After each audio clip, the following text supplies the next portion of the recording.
Hi అండి, అందరూ ఎలా ఉన్నారు? అందరూ బాగున్నారా? మేమైతే చాలా బాగున్నామండి. మీరు కూడా బాగుండాలని మనస్ఫూర్తిగా కోరుకుంటున్నామండి. Welcome to my channel Ammo's kitchen and blog. ఈరోజు వీడియో వచ్చేసి ఇది 2 days బ్లాగ్ అండి. ఇది 2 days అంటే మండే, ట్యూస్డే కుకింగ్ చేసిన వీడియో అండి. ఇది వీడియోని ఎక్కడ స్కిప్ చేయకుండా చూడండి. మొదటిసారి మన వీడియోని ఎవరైనా చూస్తున్నట్టయితే ప్లీజ్ లైక్ చేయండి, షేర్ చేయండి, సబ్స్క్రైబ్ చేసుకోండి. వీడియోని కంటిన్యూ చేద్దామండి. ఇక్కడైతే నేను మండే మార్నింగే నేను బ్రెడ్ ఆమ్లెట్ వేస్తున్నానండి. ఇలా ముందుగా మనం ఆమ్లెట్ కలుపుకుంటాం కదండి, ఎగ్ బీట్ చేసుకుని సాల్ట్ కొంచెం కారం వేసుకుని ఆమ్లెట్ కింద వేసుకోవాలండి. ఇలా వేసుకుంటేనే మొత్తం కుక్ అవుతుందండి. కొంతమంది అయితే బ్రెడ్ని దాంట్లో ముంచి ఎగ్లో ముంచి వేస్తారండి. అలా వేసుకోవడం కన్నా ఇలా వేసుకుంటే చాలా టేస్ట్గా ఉంటుందండి. మొత్తం కుక్ అవుతుందండి. అక్కడ కూడా అంటే కొంచెం బాగా లోపలికి వరకు కుక్ అవుతుందండి. ఇలా ఒక పక్క బాగా వేగిన తర్వాత నేను ఇలాగ రెండుగా చేసి ఇలాగా మళ్ళీ తిప్పుకున్న తర్వాత మనం ఆమ్లెట్ లాగా వేసుకుని ఇలా 2 పక్కల వేగిన తర్వాత ఫోల్డ్ చేసి మధ్యలో బ్రెడ్ ఉంటుంది కదండి, బ్రెడ్ కూడా ఈవెన్గా కొంచెం టోస్ట్ అవుతుందండి మంచిగా. నేనైతే బటర్తో చేస్తున్నానండి ఈ బ్రెడ్ ఆమ్లెట్. అయితే ఆయిల్తో కూడా చేసుకోవచ్చండి. ఇంట్లో అయితే బటర్ ఉందని ఇంకా బటర్తో చేస్తున్నానండి. నేనైతే ఇలా ఫోల్డ్ చేసుకోవాలండి.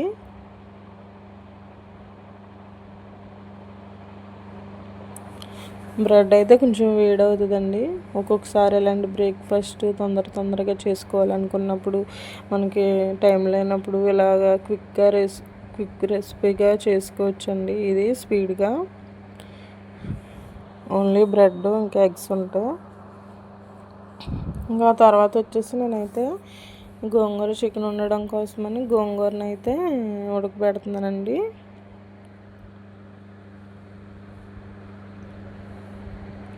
ఇంకో పక్కన అయితే రైస్ కడిగి పెట్టేశానండి. రైస్కి లంచ్కి అయితే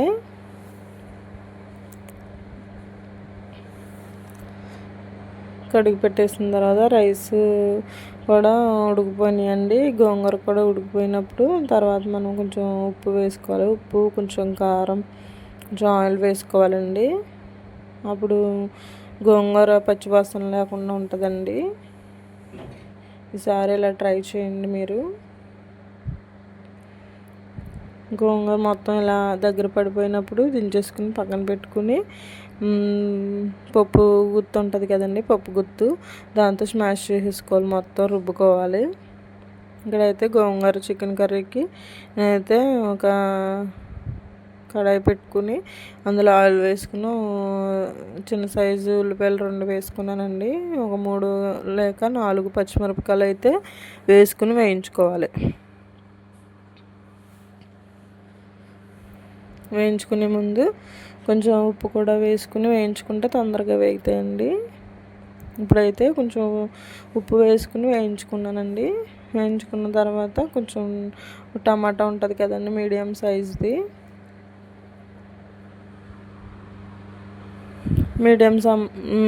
సైజు టమాటా అయితే చిన్న ముక్కలుగా కోసుకుని వేసుకోవాలండి. వేసుకుని వేయించుకోవాలండి. వేయించుకున్న తర్వాత ముందుగా శుభ్రం చేసి పెట్టుకున్న చికెన్ కూడా వేసుకుని కొంచెం ఉప్పు, ఇందాక ఆల్రెడీ మనం వేసాం కదండి ఉప్పు, అయితే ఆ ఉప్పు కాకుండా కొంచెం వేసుకోవాలండి, చూసుకుని వేసుకోవాలి. ఎందుకంటే ఆల్రెడీ మనం గోంగూరలో కూడా వేసాం కదండి ఉప్పు, అందుకని.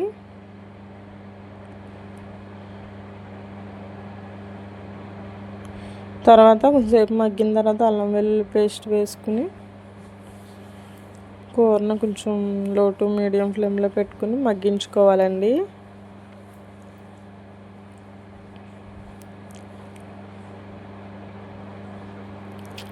మగ్గించుకున్న తర్వాత కొంచెం పసుపు వేసుకోవాలండి. వాటర్ అంతా అబ్జర్వ్ అయిన తర్వాత పసుపు వేసుకుని సరిపడా కారం కూడా వేసుకోవాలండి. చికెన్ ఎంత క్వాంటిటీ అయితే అంత దానికి సరిపడగా వేసుకోవాలండి. నేనైతే 1.5 స్పూన్ వేసానండి. వేసిన తర్వాత కొంచెం కారం వేసిన ఒక 2-3 మినిట్స్ కొంచెం అలా మగ్గించాలండి. తర్వాత కొన్ని వాటర్ వేసుకోవాలండి. ఎక్కువ వాటర్ అవసరం లేదు. వేసుకుని వాటర్ కూడా బాయిల్ అయిన తర్వాత కొంచెం సేపు ఉడికిన తర్వాత చికెన్ మసాలా ఉంటుంది కదండి, చికెన్ మసాలా వేసుకుని కలిపేసుకుని 1 నిమిషం ఆగిన తర్వాత మనం ముందుగా పెట్టుకున్న గోంగూరను అయితే మెత్తగా రుబ్బుకోవాలండి. మెత్తగా రుబ్బుకున్న గోంగూరని ఇలా చికెన్లో కలుపుకోవాలి. చికెన్లో కలుపుకొని కొంచెం కూర దగ్గర పడేంత వరకు ఉడికించుకోవాలండి కూరని. లాస్ట్లో దించేసే ముందు ఇంకా కొత్తిమీర వేసుకోవాలండి టేస్ట్ కోసం. కొత్తిమీర వేస్తే టేస్ట్ చాలా బాగుంటుందండి. అంతేనండి, సింపుల్గా ఉంటుందండి గోంగూర చికెన్ కర్రీ. ఈసారి మీరు ట్రై చేయండి. ఇక్కడైతే నేను ఉప్మా వేస్తున్నానండి. ఎర్రనూక ఉప్మా ఉంటుంది కదండి, మీలో ఎంతమందికి ఎర్రనూక ఉప్మా అంటే ఇష్టమో కామెంట్ చేయండి. ఈరోజు మీరు టిఫిన్ ఏం చేశారో కామెంట్ చేయండి. ఇంకా నేనైతే పోపు పెట్టేసుకుని ఉప్మా వేసేసానండి. మార్నింగ్ అయితే టిఫిన్కి ఇంకా హడావిడి లేకుండా. నేనైతే మినపప్పు అయితే నానబెట్టట్లేదండి.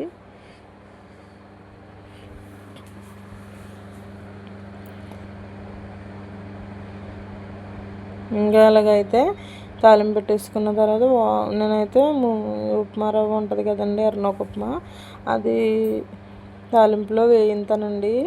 ఒక 5 మినిట్స్ అన్నా వేయించుకుంటే మనకి పచ్చివాసన లేకుండా టేస్ట్ చాలా బాగుంటుందండి ఉప్మా అయితే.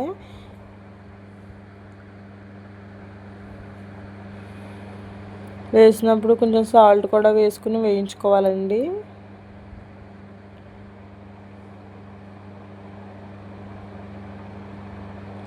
బాగా వేగినట్టు తెలుస్తుందండి మనకి. వేగినట్టు తెలిసినప్పుడు దానికి సరిపడా వాటర్ వేసి సిమ్లో పెట్టి ఉడికించుకుంటే ఇది కొంచెం ఉడకటానికి టైం పడుతుందండి. కొంచెం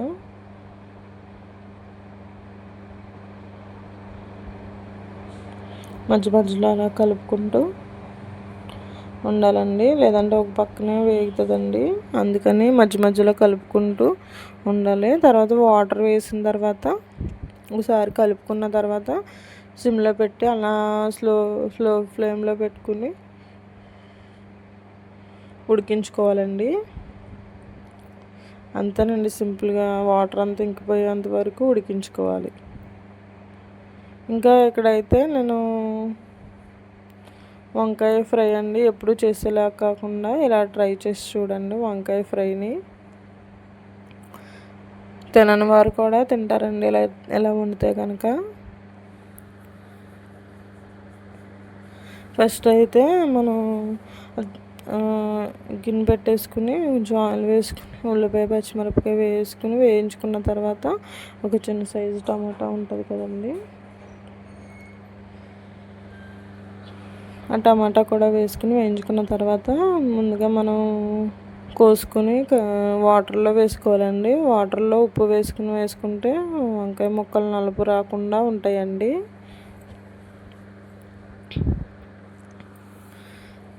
ఆ టమాటా ముక్కలు కూడా వేగిపోయిన తర్వాత వంకాయ ముక్కలు కూడా వేసేసుకుని వేయించుకోవాలండి. లో ఫ్లేమ్లో పెట్టుకుని వేయించుకోవాలి. వేయించుకున్న తర్వాత కొంచెం పసుపు వేసుకోవాలండి. వేసుకున్న తర్వాత ఒకసారి మొత్తం కలుపుకోవాలండి. పసుపు వేసుకున్న తర్వాత మనకి పసుపు వేస్తే కనుక కూరలో తొందరగా మాడిపోదండి, తొందరగా అడుగంటదు. పసుపు వేసుకున్న తర్వాత కొంచెం అల్లం వెల్లుల్లి ముద్ద వేసుకోవాలండి. వేసుకుని కొద్దిసేపు మూత పెట్టి అలా మగ్గించుకోవాలండి. అల్లం వెల్లుల్లి ముద్ద వేసిన తర్వాత కూర కొంచెం అడుగంటుతూ మొదలు పెడుతుందండి. మధ్య మధ్యలో మనం కలుపుకుంటూ ఉండాలండి. తర్వాత కొంచెం సరిపడా కారం వేసుకోవాలండి. కారం వేసుకొని మొత్తం కలిసేలా కలుపుకున్న తర్వాత లాస్ట్లో కొంచెం మసాలా ఉంటుంది కదండి, గరం మసాలా, అది వేసుకుని కొంచెం కొత్తిమీరతో లాస్ట్లో దించేసే ముందు, స్టవ్ ఆఫ్ చేసే ముందు అయితే కొంచెం కొత్తిమీర వేసుకుంటే ఎంతో టేస్టీ అయిన వంకాయ ఫ్రై రెడీ అవుతుందండి. ఎప్పుడు చేసే విధంగా కాకుండా ఇలా ఒకసారి ట్రై చేయండి, తప్పకుండా నచ్చుతుంది. అంతేనండి వీడియో నచ్చితే లైక్ చేయండి, షేర్ చేయండి, సబ్స్క్రైబ్ చేసుకోండి. Thank you for watching.